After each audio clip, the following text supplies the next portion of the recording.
तो बच्चे आज हम लोग जो है एक शुरू कर रहे हैं फिजिक्स का क्लास 10th का फिजिक्स शुरू कर रहे हैं, जिसमें हम लोग रिफ्रैक्शन ऑफ लाइट पढ़ेंगे, प्रकाश का अपवर्तन पढ़ेंगे। तो बिना कुछ समय गवाए हम लोग शुरू करते हैं रिफ्रैक्शन ऑफ लाइट, प्रकाश का अपवर्तन। क्लास 10 में हम लोग इससे प्रीवियस जो पढ़े थे वो प्रकाश का परावर्तन हम लोग पढ़े थे, रिफ्लेक्शन ऑफ लाइट। थोड़ा सा देख लीजिए अंतर को, अगर देखिएगा तो ये जो था वो रिफ्लेक्शन था, रिफ्लेक्शन। और अभी जो हम लोग पढ़ रहे हैं वो रिफ्रैक्शन पढ़ेंगे। क्या पढ़ेंगे? रिफ्रैक्शन। ठीक है, हिंदी में कहिए तो इसको हम लोग परावर्तन बोलते थे, परावर्तन। ठीक है, अभी जो बोलेंगे इसको हम लोग अपवर्तन बोलेंगे। क्या बोलेंगे बच्चे? अपवर्तन बोलेंगे। देखिए थोड़ा सा हम लोग रिकैप कर देते हैं, वो थोड़ा सा रिकैप करते हैं। परावर्तन में हम लोग ये देखे थे कि जैसे कि ये कोई प्लेन है, इस पर अगर लाइट इधर से आ रहा है तो इधर की ओर क्या करेगा, ये मुड़ जाता था। माने इधर से आया और ऊपर की ओर चला गया ना, ऊपर से नीचे की ओर आया और नीचे से ऊपर की ओर क्या किया, लौट गया। तो इस पूरे घटना को हम लोग प्रकाश का परावर्तन बोलते थे। इसको क्या बोलते थे हम लोग? प्रकाश का परावर्तन बोलते थे, प्रकाश का परावर्तन बोलते थे। ठीक, इस पूरी घटना को हम लोग क्या बोलते थे? प्रकाश का परावर्तन। लेकिन अभी जो हम लोग देखेंगे वो देखेंगे रिफ्रैक्शन ऑफ लाइट। बहुत बेहतरीन अध्याय है, थोड़ा सा इस पर कॉन्सेंट्रेट करना है। कंपटीशन में भी इससे बहुत सारे क्वेश्चन आपको मिलेंगे ना, तो थोड़ा सा हम लोग रिफ्रैक्शन ऑफ लाइट पर आप लोगों को चर्चा करते हैं। देखिए अपवर्तन क्या है? अपवर्तन जो है एक नेचुरल फेनोमेना है, एक प्राकृतिक घटना है ना, क्योंकि हम लोग जानते हैं कि लाइट रे जो है वो हमेशा स्ट्रेट लाइन में मूव करता है, यानी प्रकाश की किरणें जो है वो हमेशा किस रेखा में चलता है? सीधी रेखा में गमन करता है। प्रकाश की किरणें हमेशा सीधी रेखा में गमन करता है, ठीक है ना।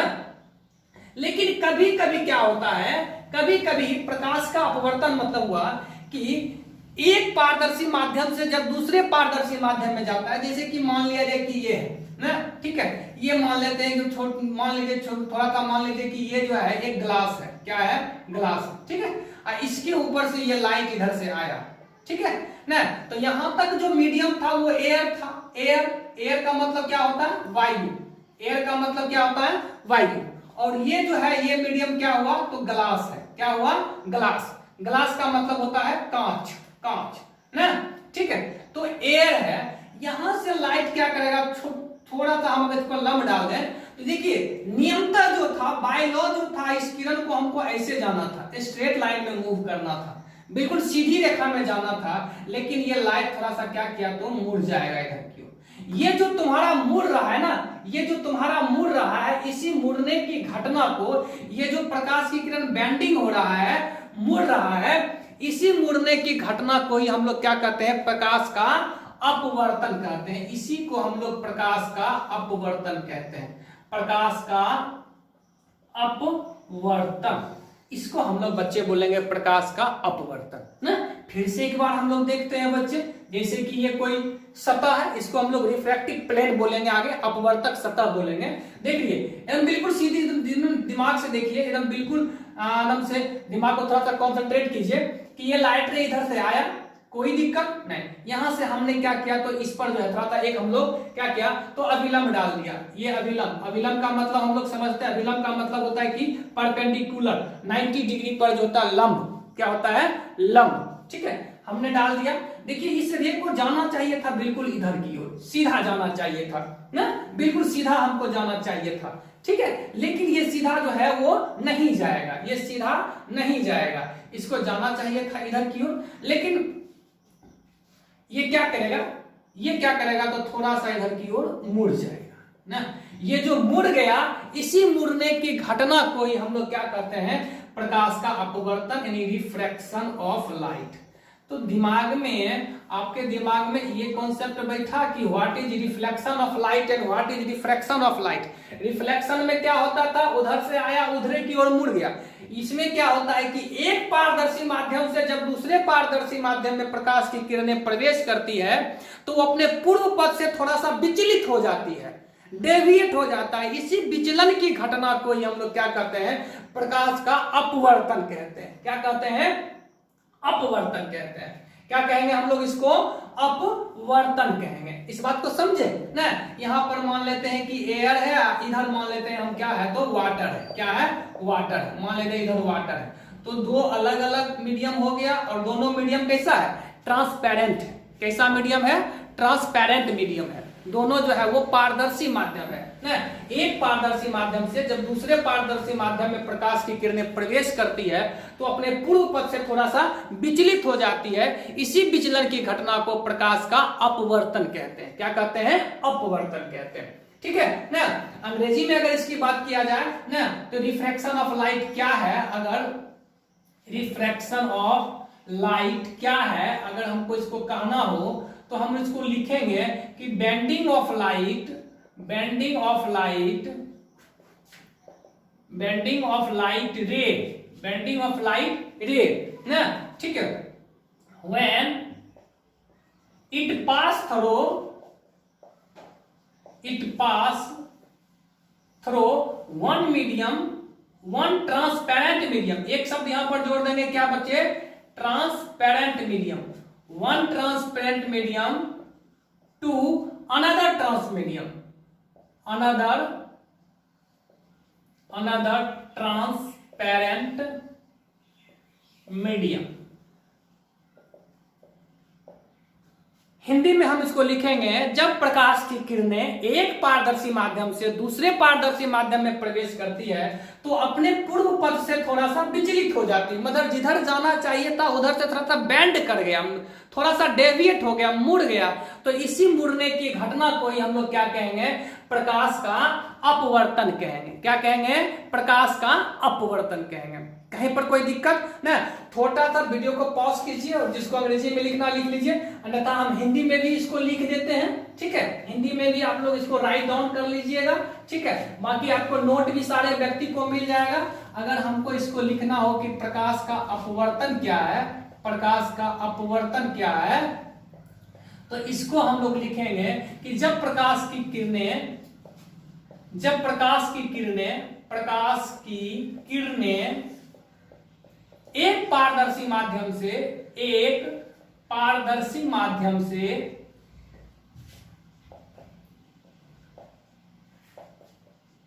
दूसरे पारदर्शी माध्यम में प्रवेश करती है,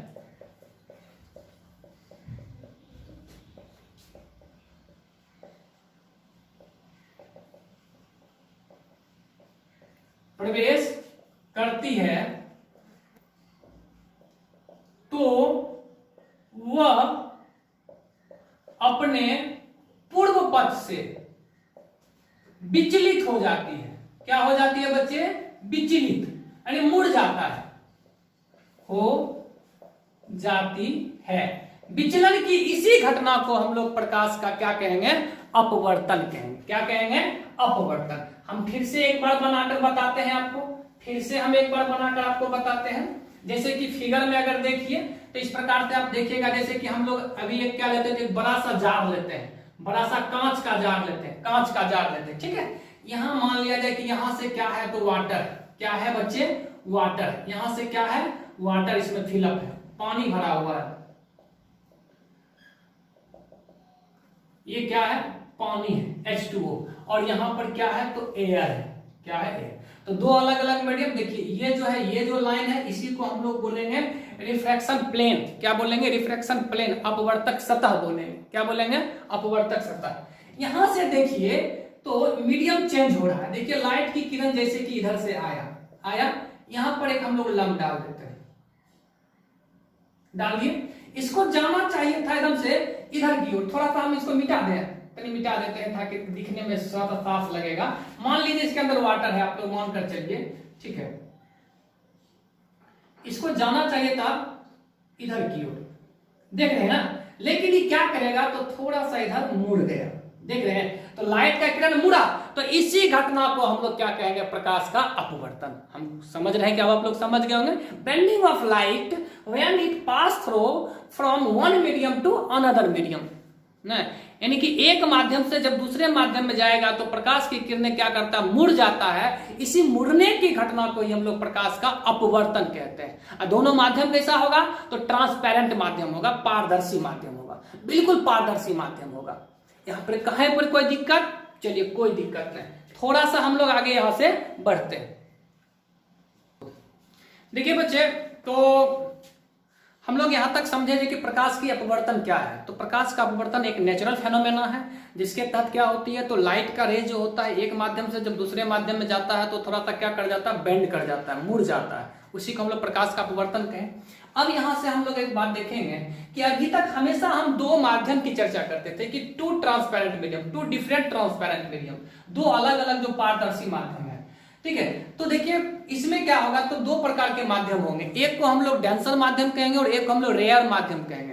यानी हिंदी में अगर हम लोग इसको कहें तो एक को हम लोग जो होता है विरल माध्यम कहते हैं, दूसरा को हम लोग सघन माध्यम। जैसे कि अभी हम चर्चा किए थे, जैसे कि ई मान लीजिए जार था ना, ये जो क्या था, एक जार था, ठीक है, और यहां से मान लीजिए कि वाटर था, ठीक है, ये वाटर था, ठीक है, तो ये जो एयर है, एयर, ये क्या हुआ, वाटर। तो एयर जो है वो ऑप्टिकली रेयर माध्यम है, मतलब विरल माध्यम है। विरल का माध्यम का मतलब होता है कि एक ऐसा माध्यम जिसमें लाइट की रे जो होता है वो बहुत ही तीव्रता से जा सके, अपेक्षाकृत तीव्रता से जा सके। हम लोग जानते हैं कि प्रकाश की चाल निर्वात में जो होता है, वेलोसिटी ऑफ लाइट कितना है बच्चे, तो प्रकाश की चाल हम लोग जानते हैं कि प्रकाश की चाल जो है वो निर्वात में है 3 × 10⁸ मीटर प्रति सेकेंड, ये है। तो एयर में भी लगभग इतना ही होता है, एयर हालांकि निर्वात नहीं है लेकिन लगभग मानकर चलिए इतना ही होता है। किसी माध्यम की अपेक्षा एयर हमेशा जो है वो विरल माध्यम होगा। कैसा होगा, विरल माध्यम, ठीक है। अब वाटर में प्रकाश की किरणें जो होती है अपेक्षाकृत कम वेग से जाएगा, अपेक्षाकृत हम बोल रहे हैं, हवा की अपेक्षा वाटर में लाइट का वेलोसिटी जो है वो कम हो जाता है। तो ये जो है ये हो गया थोड़ा सा, इसको हम लोग कह देंगे, ई जो है ई हो गया विरल माध्यम, इसको हम लोग बोलेंगे विरल, विरल माध्यम, विरल माध्यम, या इसको अंग्रेजी में हम लोग कहेंगे ऑप्टिकली रेयर माध्यम। क्या बोलेंगे, ऑप्टिकली रेयर माध्यम, रेयर, ऑप्टिकली रेयर बोलेंगे, इसको क्या बोलेंगे, ऑप्टिकली रेयर। ये जो है ये हो गया ऑप्टिकली डेंसर, क्या हो गया, डेंसर, मतलब हिंदी में इसको हम लोग बोलेंगे सघन माध्यम। क्या बोलेंगे बच्चे, सघन माध्यम, क्या बोलेंगे, सघन माध्यम। तो विरल माध्यम और सघन माध्यम समझे। अच्छा, जिस समय ये समझिए कि मान लिया जाए कि यहाँ पर हम सपोज दैट मान लेते हैं अगर मान लिया जाए कि यहाँ पर जो है एक कांच का गिलास रखा हुआ है, कांच का स्लैब है, मान लीजिए कि कांच का एक स्लैब है, ये कांच का स्लैब, ये ग्लास है, ग्लास। तो ये यहाँ एयर हो गया और यहाँ क्या हो गया, ग्लास ना। तो ये जो है यहां पर ई हो जाएगा विरल माध्यम और ग्लास क्या हो जाएगा, सघन माध्यम। ग्लास क्या हो जाएगा बच्चे, सघन माध्यम ना, ठीक है। तो इस बात को समझे, ठीक। अच्छा, मान लिया जाए कि ऊपर में ये वाटर है, यहां पर अगर हम मान लिया कि ग्लास रख दे, ग्लास कांच, तो ग्लास जो है ये हो जाएगा प्रकाश का कौन माध्यम, सघन माध्यम। ये क्या हो जाएगा, प्रकाश का सघन माध्यम। वाटर क्या हो जाएगा, प्रकाश का विरल माध्यम। ये हमेशा अपेक्षाकृत होगा, हमेशा क्या होगा, वो अपेक्षाकृत। जैसे कि प्रकाश का वेग पानी में अधिक होगा, कांच में उससे कम होगा, तो पानी जो है वो हो गया विरल माध्यम और ग्लास हो गया सघन माध्यम। जिस समय हम लोग एयर और वाटर लेंगे तो एयर जो हो गया वो प्रकाशता हो गया विरल माध्यम और ग्लास वाटर जो है वो हो गया वो प्रकाशता सघन माध्यम। कोई दिक्कत, कोई दिक्कत नहीं। चलिए अब हम लोग ये बात को थोड़ा सा देखेंगे कि प्रकाश की किरणें जब सघन माध्यम से विरल माध्यम में जाएगी तो क्या होगा, और जब विरल माध्यम से सघन माध्यम में जाएगा तब कैसे मुड़ेगा। मुड़ेगा ये तो निश्चित है, लेकिन कैसे मुड़ेगा ना, इस पर हम लोग चर्चा करेंगे ना। तो पहला केस हम लोग देखते हैं कि जब किधर से किधर, तो विरल से सघन, विरल माध्यम से सघन माध्यम, विरल माध्यम, विरल माध्यम का मतलब रेयर, विरल माध्यम से सघन माध्यम, सघन माध्यम जाएगा। देखिए अभी हमने बताया कि जैसे कि मान लिया जाए कि हमने अभी को बताया कि यहाँ पर कांच ले लेते हैं, क्या लेते हैं, नीचे में एक कांच रखा हुआ है, मान लेते हैं कि इसी को मान लेते हैं कांच, कांच, कांच, ये क्या है, कांच, इधर क्या है, एयर। तो ये विरल माध्यम हो गया और ये क्या हो गया, सघन माध्यम। तो लाइट का रे जब इधर से इधर आएगा ना, यहाँ पर एक हम लोग लंब डाल रहे हैं ना, ठीक है। तो अगर यहाँ पर हम लोग लंब डाल रहे हैं तो ये क्या करेगा, इसको जाना चाहिए था सीधे, नहीं जाकर ये अभिलंब की ओर मुड़ेगा। क्या होगा, अभिलंब की ओर, मतलब ये इधर की ओर मुड़ जाएगा ना। यानी कहने का मतलब यहाँ पर एक पॉइंट को गौर कीजिए कि जब प्रकाश की किरणें किसी विरल माध्यम से सघन माध्यम में जाएगा तो वो किधर की ओर मुड़ेगा ना, तो अभिलंब की ओर मुड़ेगा। किधर की ओर मुड़ेगा बच्चे, अभिलंब की ओर मुड़ेगा। जब प्रकाश की किरणें विरल माध्यम से सघन माध्यम में जाएगा तो किधर मुड़ेगा, अभिलंब की ओर मुड़ेगा। ठीक है, अभिलंब की ओर, टुवार्ड्स दी परपेंडिकुलर, ठीक है ना, टुवार्ड्स दी परपेंडिकुलर, अभिलंब की ओर मुड़ेगा। ठीक, अब इसी में अगर एक उल्टा ले लें, चलिए अब इसी को मान लेते कि हम लोग ऐसे करें कि जैसे कि नीचे में मान लेते हैं कि अब प्रकाश की किरणें, जैसे कि नीचे कांच है, क्या है, कांच, सघन माध्यम, और ऊपर एयर है। ठीक है, अगर लाइट का रे हम इधर से दें, कांच से मान ले रहे कि जाएगा, कांच से जाएगा। ठीक है, यहाँ पर एक हम लोग अभिलंब को डाल देते हैं, क्या डाल देते हैं, अभिलंब ना। तो ये इसको जाना चाहिए था सीधा, लेकिन सीधा तो जाएगा नहीं, किस घटना के कारण, अपवर्तन के कारण। तो ये क्या करेगा, अभिलंब से, उस समय जब विरल से सघन में आता था तो अभिलंब की ओर मुड़ता था, इस समय क्या करेगा बच्चे, तो अभिलंब से दूर चला जाएगा। कहां जाएगा, अभिलंब से दूर चला जाएगा। ठीक है, ये अभिलंब से क्या करेगा, दूर जाएगा। तो दो घटना हुआ, जब प्रकाश की किरणें विरल माध्यम से सघन माध्यम में आएगा तो अभिलंब की ओर मुड़ेगा, और जब सघन से विरल में जाएगा, जब सघन से विरल में जाएगा तब क्या होगा, तो अभिलंब से दूर जाएगा। ठीक है ना, जब प्रकाश की किरणें विरल माध्यम से सघन माध्यम में आएगा तो अभिलंब की ओर मुड़ेगा, और जब प्रकाश की किरणें सघन माध्यम से विरल माध्यम में जाएगा तो अभिलंब से दूर भागेगा। यहाँ देख रहे हैं, यहाँ क्या हुआ, अभिलंब है ना, अभिलंब से दूर चला गया। क्या चला गया, देख रहे हैं, ये जो अभिलंब से क्या चला गया, दूर चला गया। तो दो फेनोमेना हो गया, दो घटना हो गई, दोनों अपवर्तन की घटना है कि जब प्रकाश की किरणें किसी विरल माध्यम से सघन माध्यम में जाएगा तो अभिलंब की ओर मुड़ेगा, टुवार्ड्स दी परपेंडिकुलर, अभिलंब की ओर मुड़ेगा, और जब सघन से विरल जाएगा तो अभिलंब से दूर जाएगा। ठीक है ना, तो ये हम लोग थोड़ा सा अपवर्तन के बारे में समझे कि अपवर्तन कहते किसको है। उसके बाद अपवर्तन जो होता है किधर से किधर मुड़ेगा, तो हमने बताया कि दो घटना होती है, जब विरल से सघन में आएगा तो अभिलंब की ओर मुड़ेगा, और जब सघन से विरल जाएगा तो अभिलंब से दूर जाएगा ना। फिर से एक बार देखते हैं, जब विरल से सघन में आएगा तो अभिलंब की ओर मुड़ेगा बच्चे, और जब सघन से विरल में जाएगा तो अभिलंब से दूर जाएगा। ठीक है, तो ये थोड़ा सा हम लोग प्रकाश के अपवर्तन के बारे में देखें। अब हम लोग जो है अपवर्तन के बारे में थोड़ा सा विस्तार से व्याख्या करेंगे। प्रकाश का अपवर्तन को हम लोग और ज्यादा व्याख्या, अभी हम लोग डिफिनेशन देखें, अब इसको हम लोग एक्सप्लेन करेंगे। ठीक।